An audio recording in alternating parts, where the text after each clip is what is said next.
又係好戲成雙嘅 podcast。今集我就揀咗南韓籍嘅導演朴贊郁同大家傾下嘅。佢嘅戲係令到我覺得好眼福不淺啊！主要呢係兩個原因嘅。第一呢，就係佢係好中意用一啲動漫嘅一啲鏡頭嘅。啲演員可能係會定鏡咗1秒咁樣嘅時間啦，咁就係好得意嘅，即係可能佢哋係對望緊啊，又或者係喐緊都唔定嘅，好好笑嘅，即係人哋會覺得。第二就係佢啲角色人物大部分都係好有感覺嘅，你睇到佢，無論係佢可能個樣有啲得意嘅地方啊，佢頭髮啊，佢着衫啊，佢講嘢啊等等啦，咁都係好多嘢睇嘅。佢場景亦都係啦，係花咗心思，所以呢，每一個鏡頭好尋寶嘅，可以係。其實好多影評等等啦，都會叫朴贊郁係一個暴力美學大師啦。咁如果大家睇過佢嘅戲，唔知同唔同意啦？首先我就講下關於朴贊郁佢先啦。本來呢，佢係做影評嘅，咁但係佢睇完希治閣嘅《Vertigo 迷魂記》之後呢，就決定要轉行做導演啦。咁佢頭2部作品呢，票房口碑都係唔好嘅，沉寂咗好多年，直到2001年呢，佢憑住 Joint Security Area JSA 安全地帶大受歡迎，佢嘅復仇3部曲更加係爆紅添。佢憑住呢個系列就登上咗國際舞台，當中嘅 Old Boy 原罪犯呢，更加係喺2004年嘅康城影展呢，係攞咗呢一個評審團大獎，當時韓國電影首次攞到呢一個獎嘅。之後朴贊郁就進軍國際同埋拍美國嘅戲啦，拍咗一出叫做《Stalker 私房客》，同埋英國 BBC 迷你劇叫做《The Little Drummer Girl》小鼓手嘅。之後呢，佢就翻返去韓國拍咗《The Handmaiden》下女有罪，咁我一陣間都會講呢一出戲噶啦。而喺2022年呢，佢就再憑《Decision to Leave》分手的決心啦，係贏埋呢一個康城嘅最佳導演嘅。佢有乜嘢嘅金句呢？咁我喺 IMDB 就揾到，佢就話睇啲令人變得被動嘅戲，真係覺得一啲樂趣都冇。如果你需要呢一種安慰嘅話，你點解唔直截了當去揼個骨或者浸個溫泉呢？咁好啦，今日我會講朴贊郁嘅2出戲呢。第一出就係 Thirst， 香港叫做飢渴有罪。第二出就係頭先提過啦， The Handmaiden 下女有罪。2出都係有罪喎，真係好多罪啦。咁可想而知，朴贊郁導演佢嘅戲呢，係好多同一啲罪案啊，或者係一啲禁忌少少嘅嘢有關嘅。Thirst 飢渴有罪呢一出戲就係講一個神父呢，佢係喺佢身上發生改變佢人生嘅一件事啦。而喺 The Handmaiden 下女有罪呢，就係關於一啲嘅精神嘅暴力同埋呢係被抑壓嘅女性嘅。首先我講咗 Thirst 飢渴有罪呢一出戲先啦。原名呢就係韓文啦，咁我唔讀啦。咁個意思呢就係蝙蝠咁解嘅。片種係劇情、愛情、驚慄同埋恐怖嘅。年份係2009年，導演係朴贊郁啦，編劇都係佢嘅，加埋呢係丁瑞慶。咁係一個改編嘅劇本，就係改編自法國嘅作家 Émile Zola 喺1867年寫嘅小說《Thérèse Raquin》。主演嘅呢就有宋康昊啦、金玉彬、新河坤同埋金海梅嘅。片長係133分鐘，背景時代呢就係2000年代嘅社會啦。故事地點就係南韓，跨越嘅時間呢係幾個月嘅。故事就係講一位由宋康昊飾演嘅神父，佢就自願去試一啲新藥，諗住咧去拯救患上咗一個好恐怖嘅傳染病嘅病人。咁佢輸咗血之後呢，就變成一隻吸血鬼啦。佢就一直想堅守信仰同埋道德啦，但係佢遇上咗童年嘅朋友嘅老婆係由金玉彬飾演嘅女仔之後呢，佢嘅慾望同埋理性就開始崩潰。呢一出戲呢，係探討宗教啦、人性同埋慾望嘅拉扯。套戲呢，係講啲人點樣面對罪疚感同埋救贖，特別呢，係當最神聖嘅人面對最原始嘅獸性時嗰種內心嘅掙扎。咁如果要用一個關鍵詞或者一句關鍵句去形容呢一出戲呢，我就會話佢係一隻最有良知嘅吸血鬼。點解我會推介呢一部戲俾大家呢？首先呢，就係其實呢一出戲呢，所有嘅角色都係黐黐地線嘅，包括個神父在內，我覺得都係黐黐地嘅，係一個好幽默嘅方法去帶出呢一個黐黐地嘅地方嘅。第二呢，就係嗰個神父呢，佢發生咗一啲嘢啦，之後就變成咗吸血鬼啦。變咗吸血鬼之後呢，就唔係即刻變咗好恐怖，繼續好好笑嘅，好好玩嘅。其實當然唔係喜劇啦，咁但係有一啲嘅場面啊，有一啲佢嘅行為啊，係幾好笑嘅。第三點呢，成出戲拍嘅顏色呢，都係幾哥德式嘅，幾 Gothic 嘅。當然係黑黑沉沉啦，因為佢變咗吸血鬼，佢都係淨係夜晚黑會比較活躍啦。其他人嘅衣着啦，都唔會話係好鮮色啊咁樣嘅，都係一啲比較雅色暗淡啲嘅顏色嘅。成個感覺呢，就有少少好似污糟邋遢咁樣咯，絕對唔係一啲光鮮嘅一套戲嚟嘅。就係你見到話個神父佢已經要平時着啲黑袍啦，咁就係會令到呢，你係更加體會到佢身處嘅地方係點樣樣咯。即係佢又要着黑色衫，又要夜晚黑先活動咁樣，可能浸淫喺裏邊呢。咁第四點呢，呢出戲唔係話好多血腥嘅，少少嘅都有嘅。個重點就係嗰個主角啦，即係嗰個神父呢，都係一個好人嚟嘅。仲有就係導演呢，將一啲關於吸血鬼好例牌嘅嘢啦，譬如佢哋一定係要吸咗血之後先至會係靚仔啊，即係可以出嚟見人啊。如果唔係就會開始好醜樣啊，個面開始溶咗啊咁樣，即係佢都會攞呢啲係做一個幽默嘅。咁譬如仲有就係，如果你俾吸血鬼咬嘅時候，咁你好爽嘅，即係呢啲佢都會係做得好笑嘅，唔係太驚慄嘅成出戲。不過我覺得有啲匪夷所思嘅地方呢，就係點解個神父可以咁耐都冇俾人拉㗎啦？唔知點解啦。呢一出戲嘅宋康昊呢，都幾靚仔喎，原來因為再之後睇佢做嘅戲呢，佢可能就發福咗少少啦，咁大家都會年紀大啦，佢就反而呢一出戲呢，可能又着咗黑袍咁樣呢，就更加好似吸引啦。同埋佢做得幾細緻嘅，唔會係明顯咁樣嘅嗰啲感情啊嗰啲嘢，佢唔會話好七情上面咁樣做得幾好嘅。有咩特別呢？呢一出戲？有人唔係宋康昊啊，有人呢係用眼睛去演戲嘅。喺出戲嘅後半部，有人係咁樣做嘅。最令我印象深刻嘅一幕呢，就係有3個人喺張床上邊嗰一幕啦。同邊個去睇呢一出戲呢？就同你嘅另一半。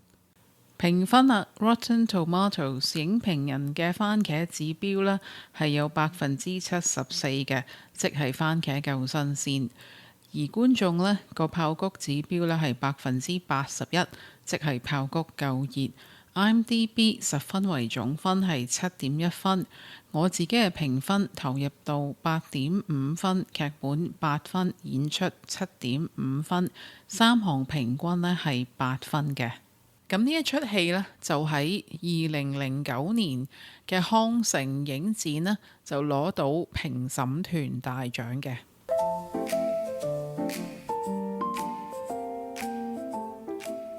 而家就講《The Handmaiden》下女有罪呢一出戲啦。韓文嘅名呢，就係小姐，即係工人姐姐叫嗰個女仔小姐咁解。類型呢，就係劇情、愛情同埋懸疑。年份係2016年，導演係朴贊郁，編劇都係佢啦，同埋丁瑞慶嘅。呢一出戲呢，係改編劇本嚟嘅。就係改編自英國作家 Sarah Waters 嘅小說，叫做《荊棘之城》（Finger Smith）。演員呢，就係有金敏希、金泰梨、何正宇同埋趙振雄。片長係114分鐘，背景時代係1930年代朝鮮日治嘅時期。故事嘅地點呢，就係朝鮮半島同埋日本。跨越嘅時間就係幾個月之內。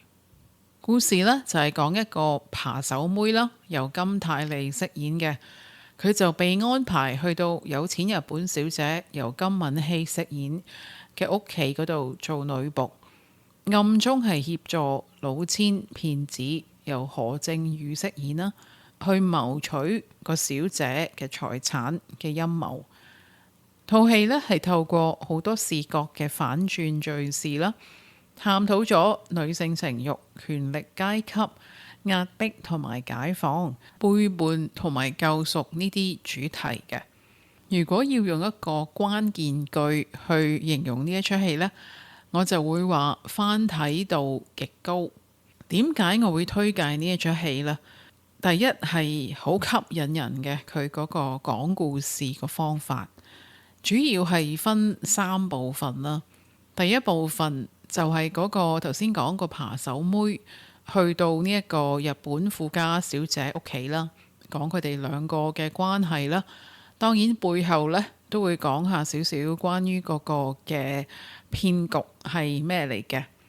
中間嗰部分呢，就揭曉咗講古仔嘅轉接位啦，我只可以咁樣講，唔劇透嘅前設之下，到最尾嗰部分呢，就當然係嗰個結尾係點樣樣啦。個故事啦，頭先你聽到係關於一個扒手妹啦，諗住去呃一個富家嘅小姐啦，嗰個關係呢，係幾好睇嘅。雖然聽落好似好老土啦，粵語長片嘅情節啦，咁但係呢，佢做嘅手法呢，絕對唔係粵語長片嘅情節嚟嘅，可以講。但係呢一個日本嘅富家小姐，其實佢係有苦衷嘅，佢做嘅嘢。扒手妹啦，即係做佢個工人姐姐嗰個扒手妹。某程度上咧，拯救咗呢一個富家小姐嘅。咁可以講嘅呢，唔劇透之下就係咁多啦。但係佢哋嘅關係呢，係呢一出戲嘅重點嚟嘅。出戲嘅第3部分呢，就係嗰個大揭盅啦，同埋收尾啦。我自己呢，就覺得呢一部分係冇咁緊湊嘅個節奏。純粹個人感覺啦，我唔知係咪因為即係去到最尾咁就有啲唔耐煩，想快啲知道個結果係點啦。當然啦，你就係想罪有應得嘅人係得到適切嘅懲罰啦。不過我就覺得咧，嗰個所謂嘅報應或者係懲罰啦，就唔係我想象中嗰一種嘅震撼嘅。我覺得係可以再係震撼啲，但係我又諗下，其實朴贊郁導演呢，佢其他嘅戲呢嘅懲罰，頭先講過復仇3部曲，都唔會係一啲好恐怖啊或者好殘酷嘅嘢嚟嘅。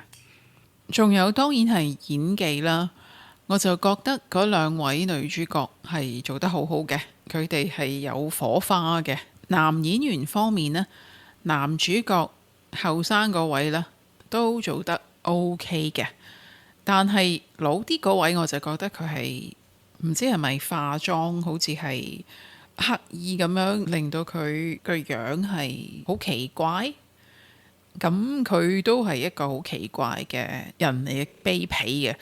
咁最後呢，就係成出戲都係一個眼球嘅享受啦。兩個女主角都係核心集中嘅人嚟嘅，令到你會諗翻起嗰一個年代嗰一種嘅氣氛，同埋呢，雖然係有好多嘅邪惡嘅嘢啦，但係都係好華麗，同埋裏邊係充滿咗唯美嘅視覺嘅。有咩特別呢？呢出戲獨特嘅地方呢，就係一個好似童話咁樣嘅古仔啦。所有嘢都係好有童真嘅感覺。最令我印象深刻嘅一幕就係個女仔喺好多男人面前讀書嘅任何一幕，都令我好印象深刻嘅。同邊一個去睇呢一出戲呢？就同你嘅最好朋友啦。評分啊，Rotten Tomatoes 影評人嘅番茄指標呢係有74%嘅，即係番茄夠新鮮。而觀眾呢個爆谷指標呢係81%，即係爆谷夠熱。IMDB 10分為總分係7.1分。我自己嘅評分投入到8.5分，劇本8分，演出7.5分，三項平均呢係8分嘅。獎項方面呢一出戲呢就喺2018年嘅 BAFTA 呢攞咗最佳非英語電影獎嘅。